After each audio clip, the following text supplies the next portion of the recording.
विद्युत चैप्टर से हमसे एक प्यारा सा क्वेश्चन पूछा, एक क्वेश्चन को देखते हैं कैसे सॉल्व किया जाता। 2 ओम प्रतिरोधकता के प्रतिरोध के प्रति सेकंड 100 जूल ऊष्मा उत्पन्न हो रही है। ठीक, प्रतिरोध में प्रवाहित धारा की आपको क्या कर देना है, गणना करना है। ये क्वेश्चन देखा जाए तो 2025 में ये क्वेश्चन कितने नंबर में पूछा गया मेरे भैया, 2 नंबर यूपी बोर्ड के पेपर में पूछा गया था 2025 में। बहुत ही सरल तथा आसान क्वेश्चन है।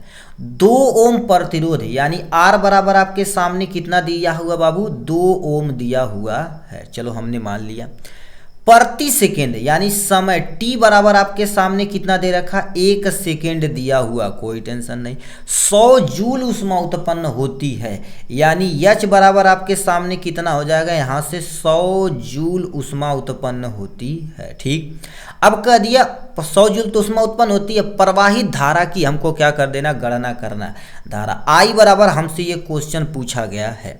ठीक, यदि आप थोड़ा सा पढ़े होंगे तो H बराबर आपके सामने क्वेश्चन होता है। ठीक है, I स्क्वायर RT होता है, ये आपके सामने फार्मूला हो गया है। यहाँ से इसमें क्या क्या दिया हुआ, H की वैल्यू 100 दिया है, I की वैल्यू हमसे पूछा है और R की वैल्यू दिया है, T की वैल्यू दिया। बहुत हलवा क्वेश्चन है, कोई टेंशन नहीं। H की जगह आप सीधे सीधे क्या रख देते हैं, यहाँ पर हम 100 रख देते हैं, यहाँ से 100 हो जाएगा। बराबर में I का आपके सामने स्क्वायर हो जाएगा गुणे में, और R कितना दे रखा, 2 दिया हुआ आपके सामने, 2 गुणे में T कितना दिया हुआ, 1, क्योंकि प्रति सेकेंड है तो हमने क्या कर दिया, 1 रख दिया है यहाँ से। ठीक, अब ये गुणा होकर इधर आएगा तो क्या हो जाएगा, भाग में, तो आपके सामने कितना हो जाएगा, 100 बटे में 2 एकन्नम 2, तो यहाँ पर आ जाएगा 2, बराबर में आपके सामने I का स्क्वायर हो जाएगा। ठीक, अब इससे ये कैंसिल करें तो आपके सामने कितना आ जाएगा, 50, यानी I बराबर आपके टोटल और टोटल कितना आ जाएगा आपके सामने 50। तो I बराबर यदि नॉर्मल देखा जाए तो ये करड़ी में कितना हो जाएगा,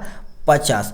अब देखा जाए तो ये किसका स्क्वायर है, एग्जैक्ट किसी का स्क्वायर नहीं है, तो I बराबर नॉर्मल की बात की जाए तो I बराबर आपके सामने कितना हो जाएगा, 7 सत्ते 49, यानी 7 का ये तुम्हारे पास स्क्वायर है, और 0.1 बचा हुआ, यानी 1 बचा हुआ, क्योंकि 49 का यानी अंडर रूट कितना होता है, 49 क्या होता है आपके सामने 7 के बराबर होता है, 1 जो बचेगा 0.7, ये लगभग इतना एम्पियर धारा आएगा। ठीक है, इतना एम्पियर आपके सामने क्या हो जाएगा, धारा। ये I की वैल्यू पूछा हुआ था, हमने क्या कर दिया, इतना एम्पियर आपके सामने चिपका दिया। ठीक, ये था प्यारा सा क्वेश्चन। यहाँ से नेक्स्ट क्वेश्चन की तरफ रुख करते हैं भाई।